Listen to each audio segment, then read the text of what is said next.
Hello and welcome. A few days ago, as I walked through the underground in London, a large Muslim 4 inches taller than me barreled up to me out of nowhere and threatened to beat me up if I didn't get out of his way. This was something of a surprise. It had never happened before. I don't think looking at me it necessarily shows, but I've always feared that I might be a man who contains the inner potential for serious violence if challenged or attacked, and need to be used in self-defense. It's one of the reasons I've loved rugby in my life. It lets out this sort of thing in a safe way. So I've always been ready, more than ready, to defend myself vigorously in case perhaps a mugger should pick on the wrong person. But I'm older now, and he was not only bigger, but he was 30 years younger. And for a couple of seconds I wondered if my inner Neanderthal would suddenly emerge, berserk and lethal, to confront him. But another voice in the complexity of what passes for our personalities put a counter-argument.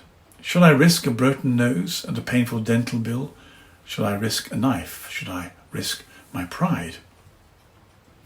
Instead, I held his gaze, didn't deviate my steps, and I prayed for his soul as I walked past, and the threatened fight didn't happen. But I did spend the next 6 hours losing the excess testosterone that had flooded me within half a second of his threat. It was only later, as I found myself looking on Twitter, that I saw a clip of some Islamic demonstrators blocking the underground, the tube, and mocking 2 poppy-wearing Englishmen, and a fist fight breaking out that I wondered if, in fact, it had been my poppy, rather than my face, that he had been triggered by. The poppy is a sign of a particular culture within our culture, often underestimated in what it signals. I found myself lamenting its diminishing symbolic power as sacrifice, gratitude, remembrance, and the rebuke of supine appeasement loses traction.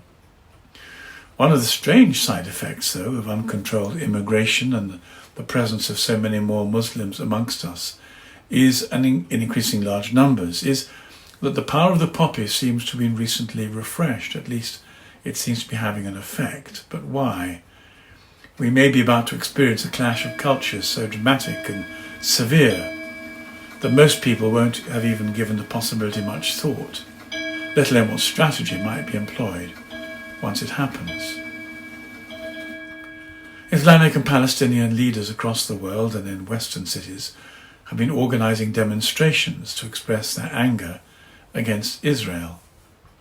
For the kids on the street chortling with some transgressive glee the chant "From the river to the sea, Palestine shall be free," it turns out from interviews with them on the pavement that they've so little knowledge of the conflict that they can't even name the river in question in the chant, though it is true some few of them can work out that the sea, perhaps, is the Mediterranean.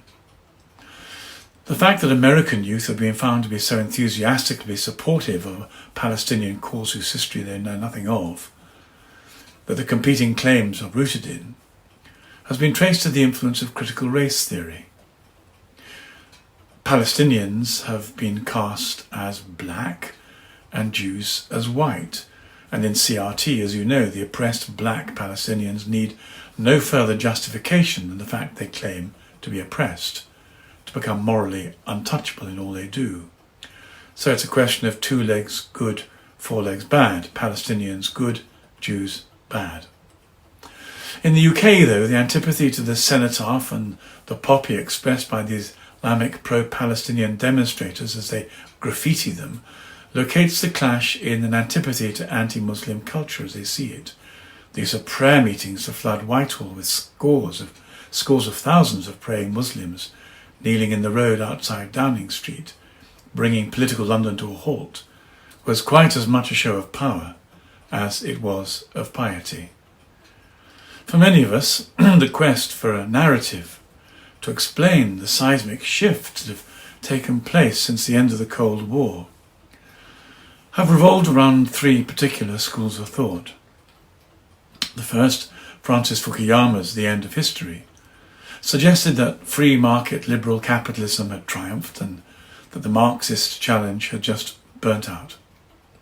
John Mearsheimer, professor, a structural realist historian, argues instead, in The Tragedy of Great Power Politics, that the structure of the international system is the cause of conflict. This, he says, is more powerful than moral or ethical concerns or any particular leader. And he proposes on the questions of how much power states want to accumulate that they just want to accumulate as much as they can without restraint, as opposed to what he terms the defensive realists, who say that the states are just interested in maintaining a balance of power. So in this case, the love of power wins, if Mearsheimer is right. In his Clash of Civilizations and the remaking of the world order, Samuel Huntington sparked a furious debate, which continues today to provoke and even enrage critics, which suggests it might have put its finger on something. Huntington argues differently that the future of warfare was going to be fought along civilizational fault lines. He named 9 civilizations altogether, including Latin American, African Orthodox, Sinic, Islamic, Hindu, Buddhist, Japanese. But one of the most controversial components of Huntington's argument was his line that Islam in particular has bloody borders, inferring that the Islamic civilization especially tends to become more violently embroiled with other civilizations on its periphery. Does it? The West experiences a disabling cognitive dissonance when dealing with Islam, trying to reconcile the myth of Islam being a religion of peace with its historic practice of imposing faith on the edge of a sword has never been easy. But as problematic has also been the expression of rage and violence against Israel for defending itself in recent days, after the Palestinian murder of 1,400 men, women and babies in cold blood on October the 9th. The rage in solidarity with Israel's moves against Hamas, self-defense again, is said to be in solidarity with other Muslims, Palestinians. But this isn't easy to reconcile with the Islamic response to Assad killing 500,000 Muslims in Syria. How many cities were brought to a standstill in solidarity with them? None.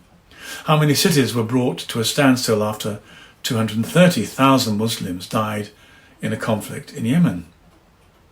How many when 24,000 Muslims were massacred in Myanmar? The answer is none. Israel seems less energized by love of Muslim for fellow Muslim than by contempt for non-Muslims, and even hatred in particular for the Jews. How many refugees did Lebanon offer to take in from Gaza on their northern border during its latest crisis? None. How many Muslim refugees did Muslim Egypt let in on their southern border to help out? None. But what agitated Muslim across the world appears to have been Jews defending themselves against the murder of their unarmed civilians.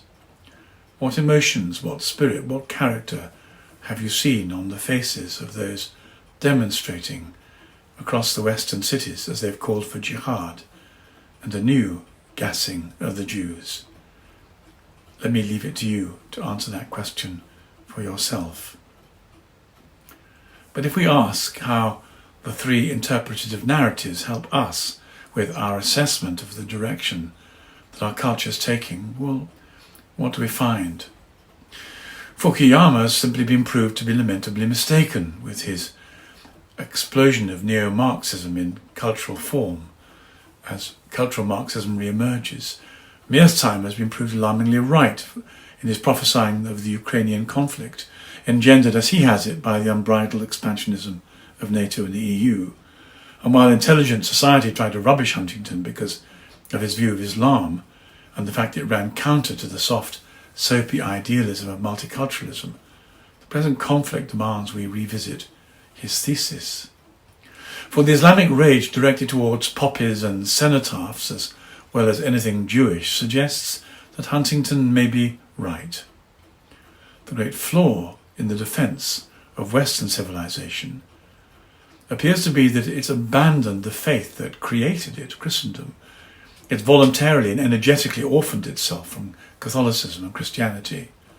Christians and liberal secularists are going to face a serious challenge this coming Remembrance Weekend, as I record, when, as seems likely, Islamic protest marches, quote, spill over to confront the vestiges of remembrance culture. Will the secularists realise that pleasure-seeking consumerism isn't powerful enough ideologically to provide boundaries to contain Islamic expansionism and their missionary ambition? They've refused to think this so far. And if the secularists wake up to their own limitations and existential sterility, which way then will they turn? They will only have three possibilities: more secular pseudo-progress with the dragon eating its own tail, slipping into increasing incoherence and contradiction as the DI, diversity, inclusion and equity agenda, suck it into a growing totalitarian madness, or Islam itself promising once again other forms of authoritarian control, such as we find in Iran. Or, thirdly, Christianity and Christian culture, where freedom of conscience, freedom of choice, the dignity of the individual made in God's image, the priority of forgiveness, and the promise of those basic freedoms that we've taken for granted is offered. It seems Catholics and other Christians will be faced with the challenge of re-articulating the virtues of belief and faith, and this is going to involve what has become the deeply uncomfortable task of beginning to face up to the demands of real evangelism again. And that means explaining why the character, the agenda, the teaching of Jesus Christ, the redeeming, sacrificial Lamb and Son of God, is more appealing than the character and agenda of Muhammad, the warlord. The truth is, this isn't so much a clash of cultures, it's more a clash of gods. But few people are brave enough to say so, and fewer still have the courage to work through the implications. May God help us as we try to do that together.